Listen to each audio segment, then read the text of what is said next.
உங்க வாழ்க்கையில பல மாற்றத்தையும் பல ஏற்றத்தையும் தரக்கூடிய நிறைய அபூர்வ ஆன்மீக பொருட்களை ஒவ்வொரு வாட்டியும் குரு வழியில நாங்க சித்தர் இதுல வந்து தேடி தேடி எடுத்துட்டு வந்து கொடுக்குறோம் கம்மி பட்ஜெட். ஓம் நாம சிவாய அப்படின்றது அக்னி வந்து இங்க முடியுது. அதே போல விநாயகர் வந்து ஓம்காரம், இந்த விநாயகரோட ரூபம் வந்து அந்த துதிக்கை வந்து பாத்தீங்கன்னா ஓம்காரத்துல இருக்கும். இந்த சங்குக்கே ஒரு தன்மை இருக்குது. நம்ம கிட்ட வந்து பாத்தீங்கன்னா நிறைய ப்ராடக்ட்ஸ் வந்து இன்னுமே ப்ராடக்ட்ஸ்ன்னு சொல்ல முடியாது, இறைவனோட அனுகிரகம்னே சொல்லலாம். சின்ன சின்ன விஷயங்கள் நம்ம வாழ்க்கையை பல மாற்றத்தை கொடுக்கக்கூடிய விஷயங்கள். அந்த மாதிரி தான் ஒரு டிஃபால்ட்டான ஒரு ரிங்டோன் இருக்கும், இல்லை நமக்கு பிடிச்ச ஒரு சுவாமி பாட்டு வைக்கிறோம், ஏதோ ஒன்று வைக்கிறோம். அதே போல இறைவனுக்கு அழைக்கக்கூடிய பெல் சத்தத்துல கூட வித்தியாசம் இருக்கு.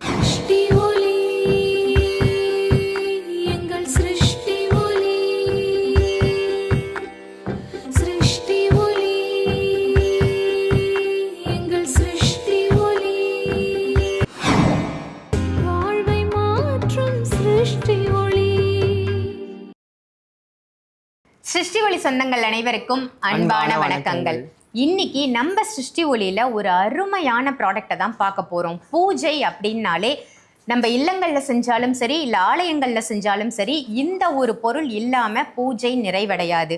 அப்படி ஒரு மங்களகரமான பொருளை தான் இன்னைக்கு நம்ம பார்க்க போறோம். அந்த பொருளோட தன்மையை பத்தியும் தாத்பரியத்தை பத்தியும் சாய் பாலாஜி அவர்கள் நம்ம கிட்ட சொல்றதுக்காக இருக்காங்க. வணக்கம் ஜி. வணக்கம் கா, எப்படி இருக்கீங்க? நல்லா இருக்கேன், நீங்க எப்படி இருக்கீங்க? நல்லா இருக்கேன். சிறப்பு. என்ன பொருள் அது? ஸோ இறைவனை அழைக்கிறதுக்கான ஒரு கருவினே சொல்லலாம். எப்பயுமே இறைவனை அழைக்கிறதுக்கு வந்து பார்த்தீங்கன்னா நீக்கமர நிறைந்தவன் இறைவன் சொல்லுவாங்க. ஆனால் பூஜை நேரத்தில் தூப தீபங்கள் காட்டி பெல் அடிக்கிறதுன்னு சொல்லுவாங்க. அந்த பெல் சத்தம் அப்படின்றது நம்ம வந்து பார்த்தீங்கன்னா வஜ்ராயுத பெல்லுன்னு ஒன்று காட்டினோம். நார்மலாக வந்து பார்த்தீங்கன்னா நந்தி வச்ச மாதிரி பெல் இருக்கும், ஆனால் நம்ம சிஸ்டி வழியில் வஜ்ராயுத பெல்லு காட்டணும். அதே மாதிரி கொஞ்சம் கம்மி பட்ஜெட்டில் ஒரு அலாய் அப்படின்னு சொல்லி ஜிங்க்னு சொல்லுவாங்க, அந்த ஜிங்க் மெட்டல்ல பண்ண ஒரு பெல்லு. ஆனால் அதில் வந்து நிறைய சிம்பிள்ஸும் அதோட தன்மைகளும் வித்தியாசமா இருந்துச்சு. அதை நாங்கள் வந்து இது பண்ணும்பொழுது நல்ல மாற்றம் இருந்துச்சு. சரி, அந்த பெல்லு எல்லாருக்கும் இப்போ யாருக்கு அது போகணும்னு விதி இருக்கோ அவங்க போக போகுது. ஸோ அதுக்காக ஒரு கம்மி பட்ஜெட்ல ஒரு 440 ரூபா பட்ஜெட் அது பில்லு. ஸோ அதை கொடுக்கலாம் அப்படின்றது தான். ஸோ அதை பார்க்கறதுக்கு முன்னாடி, அதை பற்றின தன்மைகளை சொல்றதுக்கு முன்னாடி, என்னை ஈண்டெடுத்த தாயாகவும் உலக மக்களால் தெய்வ வாக்கு சித்தர் காளி மாதாஜின்னு சொல்லுவாங்க, அவங்களோட பொற்பாதங்களை வணங்கி சண்டியின் சக்கரவர்த்தி புதுக்கோட்டை புவனேஸ்வரி பீடத்தோட பீடாதிபதி குரு ஸ்ரீ பிரணவானந்த அவதூத சுவாமிகளோட பொற்பாதங்களை வணங்கி, சத்தகிரியானந்த பொட்டு சுவாமிகள் சொல்லுவாங்க, அவங்களோட பொற்பாதங்களை வணங்கி, இதர குருமார்களோட ஆசீர்வாதத்தோடும் என்னுள் இருந்து என் நாவலை பேசக்கூடிய காளி தேவி அனுகிரகத்தினாலும், அதே போல வந்து பாத்தீங்கன்னா மணி மந்திர ஔஷதம் அப்படின்னு சொல்லக்கூடிய சித்தர் வழியில, சித்தர் மரபுல, சித்தர்களோட வழிகாட்டுதல்ல, குருவோட ஆசீர்வாதத்தோட, குரு மந்திரத்தின் மூலயமா நிறைய விஷயங்களை சிருஷ்டி ஒளியில நிறைய ப்ராடக்ட் இங்க கொட்டி கிடைக்கிறது. ஸோ காலடி எடுத்து வைத்தாலே மாற்றத்தை கொடுக்கக்கூடிய ஒரு அற்புதமான ஆன்மீக ஸ்தாபனம். அதாவது கடைக்கு போய் பொருள் பர்ச்சேஸ் பண்றதுக்கும் சிருஷ்டி ஒளியில நம்பிக்கையோட காலை வைக்கிறதுக்கும் வித்தியாசம் இருக்கு. எந்த மாதிரி பிரச்சனையா இருக்கட்டும், அந்த பிரச்சனைக்கு இங்க தீர்வு கிடைக்கும். நீங்க நம்பிக்கையோட காலடி எடுத்து வச்சு ஒரு பொருளாவது நீங்க பக்தி சிரத்தையா வாங்கிட்டீங்கன்னா 100% உங்க வாழ்க்கையில பல மாற்றத்தையும் பல ஏற்றத்தையும் பெற முடியும். ஏன்னா வாழ்க்கையில கஷ்டம் என்னும் இருள் விலகி சந்தோஷம் என்னும் ஒளி பிரகாசிக்க சிருஷ்டி ஒளியில இது வரைக்கும் எண்ணற்ற நபர்கள் பர்ச்சேஸ் பண்ணி ஃபேமிலி மெம்பர்ஸா மாறி இருக்காங்க.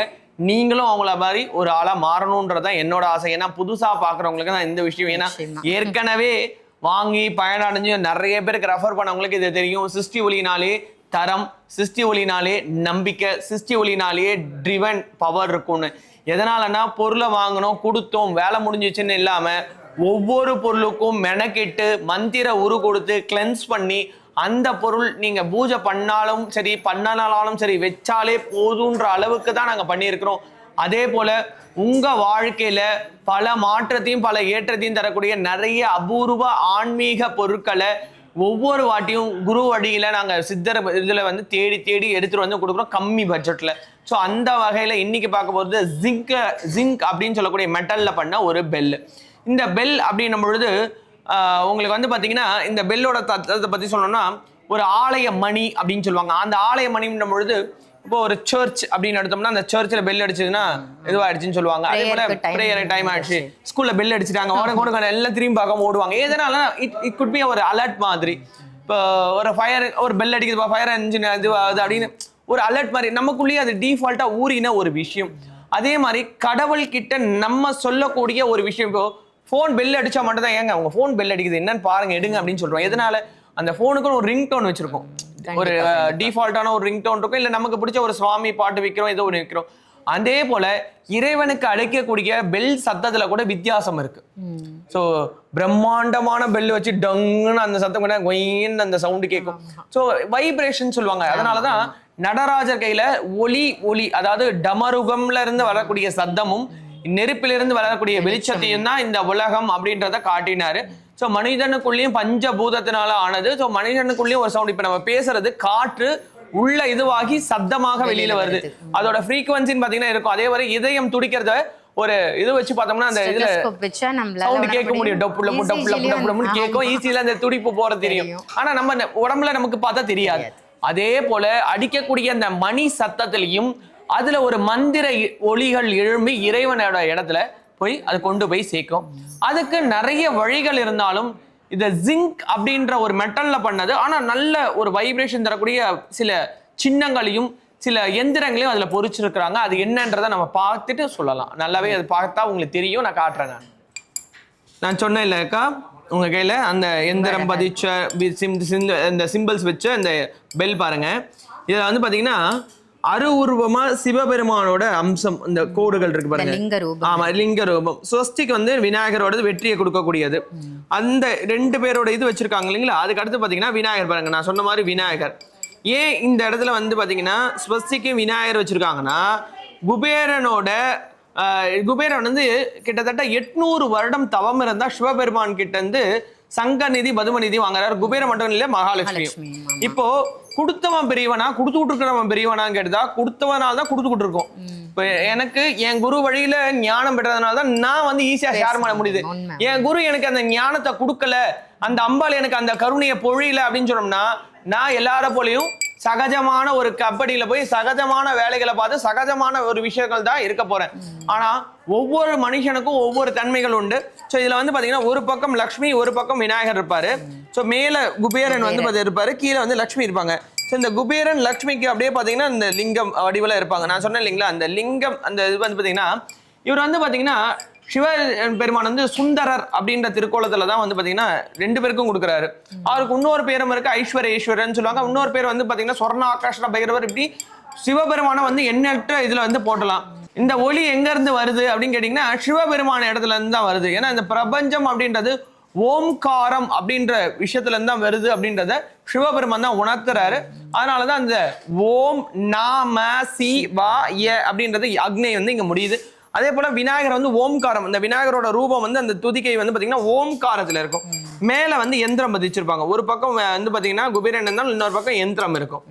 இந்த தன்மை தான் குபேரர், ஒரு பக்கம் எந்திரம். இந்த சவுண்ட் பாத்தீங்கன்னா ரொம்ப நல்லா இருக்கு, சூப்பரா இருக்கு, நல்லாவே இருக்கும். உங்களுக்கு வந்து பாத்தீங்கன்னா ஈஸியாவே இது பண்ற மாதிரி தான் கொடுத்துருப்பாங்க. உங்களுக்கு இந்த ஸ்க்ரூ டைப்ல ஈஸியாவே இது பண்ற மாதிரி தான் இருக்கும்.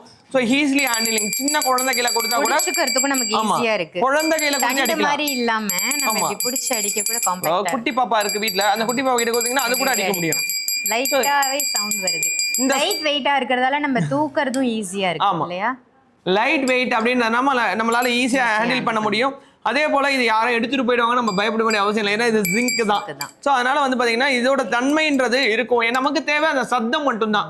ஸோ எப்படி வந்து ஒரு சங்கு நாதம் ரொம்ப முக்கியமோ, அந்த சங்குக்கே ஒரு தன்மை இருக்குது. நம்ம கிட்ட வந்து பாத்தீங்கன்னா நிறைய ப்ராடக்ட்ஸ் வந்துருக்கு. இன்னுமே ப்ராடக்ட்ஸ்ன்னு சொல்ல முடியாது, இறைவனோட அனுகிரகம்னே சொல்லலாம். சின்ன சின்ன விஷயங்கள் நம்ம வாழ்க்கையை பல மாற்றத்தை கொடுக்கக்கூடிய விஷயங்கள். அந்த மாதிரிதான் இந்த ஜிங்க்ல பண்ணாலுமே இது நல்லாவே இருந்துச்சு.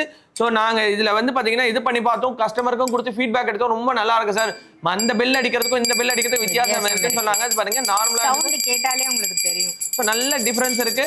ஸோ இது ஈஸிலி ஹேண்ட்லிங், ஈஸிலி வச்சுக்கலாம். ஸோ வேணுன்றவங்க இதோட ப்ரைஸ்ன்னு பாத்தீங்கன்னா 440 ரூபாய் தான் வருது. ரொம்ப அதிக பட்ஜெட்லாம் கிடையாது, ரொம்ப கம்மி பட்ஜெட்ல நம்ம வாழ்க்கையில ஒரு இறைவனோட கருணையை நம்ம மேல பாக்குறதுக்கு. இப்ப இந்த சத்தம் வந்து இறைவனை நம்மளை பார்க்க வைக்கக்கூடிய ஒரு தன்மையா இருக்கும். ஸோ வேணுன்றவங்க இதை வாங்கலாம். ஸோ அவங்க வாழ்க்கையும் மாற்றலாம். நிச்சயமா ரொம்ப அற்புதமா இருக்கு பார்க்கறதுக்கே. மகாலட்சுமி குபேரர், ஒரு புறம் மகாலட்சுமி குபேரர் சேர்ந்து இருக்க மாதிரியும், மற்றொரு புறம் முழுமுதற் கடவுளான விநாயகரையும் அதே மாதிரி எந்திரத்தையும் பொறிச்சு ரொம்ப அழகா கொடுத்துருக்காங்க. சாய் பாலாஜி அவர்கள் சொன்னது போல ஸ்வஸ்திக்கும் இருக்கு, லிங்க ரூபமும் இருக்கு. இதுல பார்க்கறதுக்கு ரொம்ப அழகா காம்பேக்டா லைட் வெயிட்டா இருக்கக்கூடிய இந்த பெல் உங்களுக்கு வேணும் அப்படின்னா பார்க்கவே ரொம்ப அழகா இருக்கு பாருங்க. பிடிச்சிக்கிறது ஈஸி. ஸோ இந்த பெல் உங்களுக்கு வேணும்னா 440 ரூபாய் மட்டும்தான். நம்ம தினம் தினம் பூஜை அறையில் மணி அடித்து பூஜை செய்வது அப்படின்றதுல ஒரு தனி சிறப்பு இருக்குது. ஸோ நம்ம நெய்வேத்தியம் செய்யும் போதும் சரி, அல்லது பூஜை முடித்து தீபாராதனை காமிக்கும் போதும் சரி, இந்த மணியை அடித்து நம்ம இறைவனை வழிபடும் பொழுது அந்த கடவுளோட முழு அனுகிரகம் வந்து நம்ம எல்லாருக்கும் கிடைக்கும். ஸோ இந்த பெல் உங்களுக்கு வேணும் அப்படின்னா வீடியோவில் நம்பர் இருக்குது, கால் பண்ணி ஆர்டர் பண்ணி வாங்கிக்கோங்க. இதே மாதிரி வேற ஒரு நல்ல நிகழ்ச்சியில வேற ஒரு சூப்பரான ப்ராடக்டோட சாய் பாலாஜி அவர்களோட உங்க எல்லாரையும் நான் சந்திக்கின்றேன். நன்றி, வணக்கம்.